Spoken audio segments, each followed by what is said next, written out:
Good morning to everyone. This is the class of English grammar. Welcome to everyone in my class. I am Sasi Ranjanam and I am going to take your English grammar class. Today's topic is active and passive voice, which is very important for your board exams. So let's begin the topic. Voice. What is the meaning of voice? We should understand first of all it. Then we will discuss the rules of active and passive voice later. So the thing is, what is the meaning of the word voice? Voice, generally it means sound or noise. But is this enough for the grammar section? No, not at all. Voice in grammar. Voice stands for statements made by a speaker or a person. So what is called statement? So in our day-to-day life, every person or the speaker states many sentences. But here in this particular topic, we categorize some special and particular statements which generally contain a transitive verb, or in some rare cases it has an intransitive verb. In the sentences of those particular statements, we have a transitive verb, or in some special cases those have an intransitive verb. Therefore, to understand this topic, first of all we take a common perceptions that we are discussing about those statements only which have a transitive verb. So now let me remind you again about what is called a transitive verb. A transitive verb is a verb that requires an object to receive the action. A transitive verb is a verb that requires an object to receive the action. For example, suppose a person is asking you, please give me. Then you may realize that you don't know what he really wants. So in this statement particularly, please give me,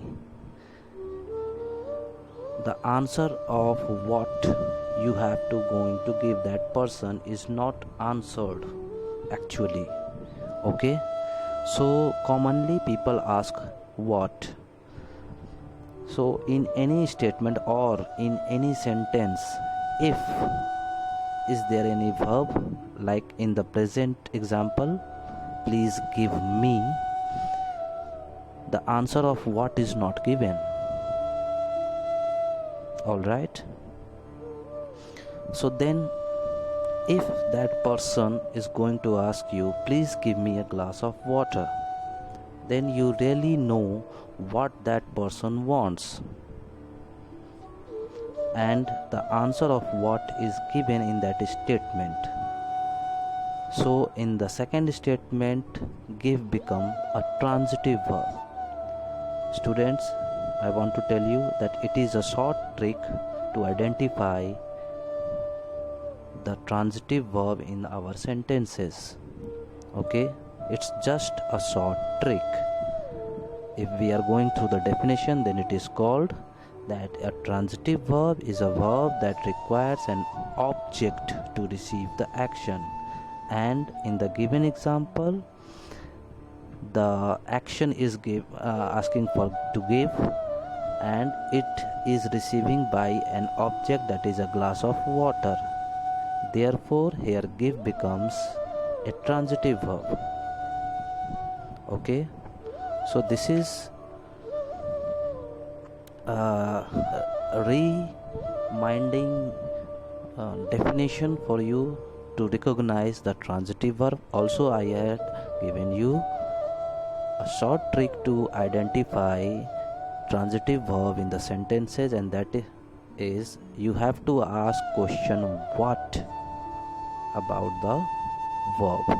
Okay, now a transitive verb has two voices. Okay, you have to understand it. A transitive verb has two voices, and that is called, first is active and second is passive. That is the benefit of using transitive verb in our sentences, that we can express that similar meaning in two different sentences. Okay, the very first is active. For example, the king. Suppose a person is saying the king killed the enemy. Okay, so he stated the king killed the enemy. Here the king is the subject, killed is a verb.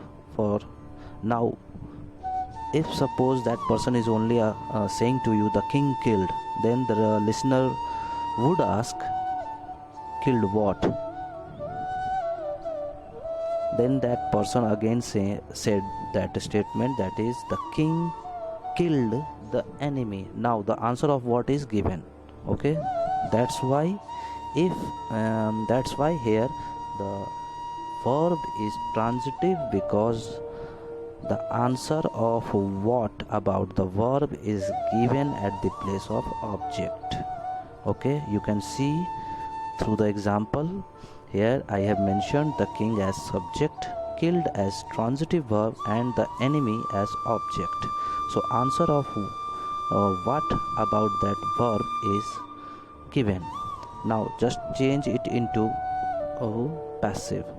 That means you can say that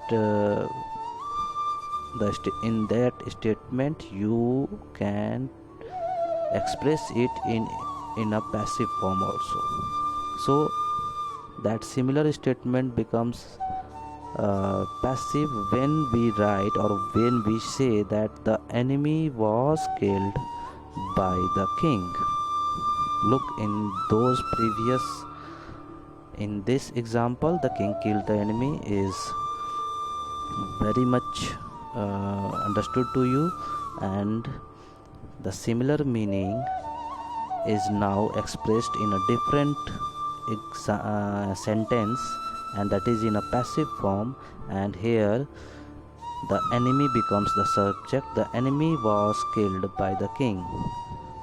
Okay, now the enemy, look at the enemy, it becomes subject here, which was object in the previous statement in active form, and here it becomes subject. The enemy was killed by the king, and the king becomes object, which was subject in the previous statement here.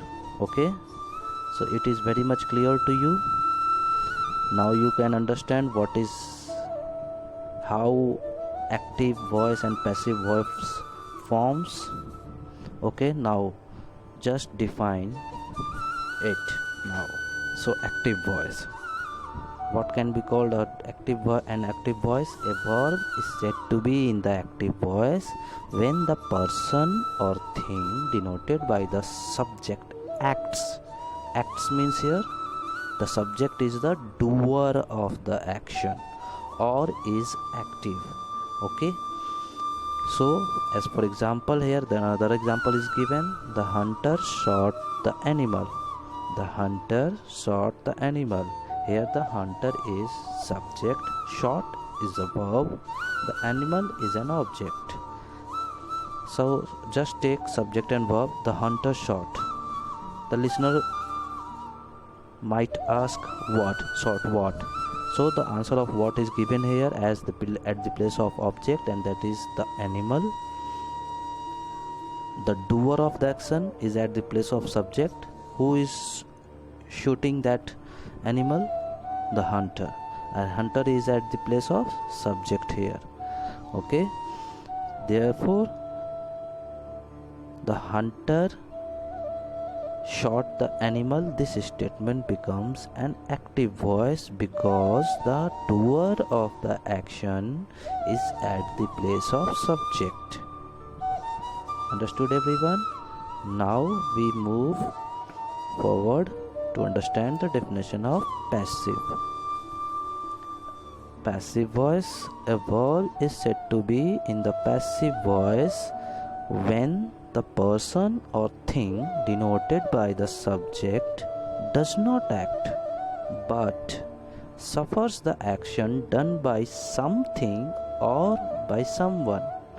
So here clearly we can understand the definition, in which it is very much written clear that the doer of the action, whenever it is not at the place of subject, then it is called a passive voice. Also, the answer of what about that verb is given in the sentence, then it will be called passive voice. Otherwise, it becomes an intransitive verb and it will not be treated as passive voice. Okay, so don't be confused here. The motive is that if there is a transitive verb in the sentence and the doer of the action is not at the place of subject, then it is called passive voice. As for example, look here, in the previous example I have given you that the hunter shot the animal. Now its passive form is written in your definition. As example, the animal was shot by the hunter. Here at the place of subject, now it is the animal, and the doer of the action is at the place of object, and the verb remains transitive. Okay, look at in the previous sentence, the hunter shot the animal. Here the hunter is at the place of subject and the animal as the place of object. The animal is giving the answer of what about the verb shot. Okay, so now when it becomes passive, the animal was shot by the hunter. In this sentence, the animal comes at the place of subject, which is the answer of what about the verb shot, and the doer of the action, the hunter, is at the place of object. Okay, so therefore it becomes passive voice. Okay.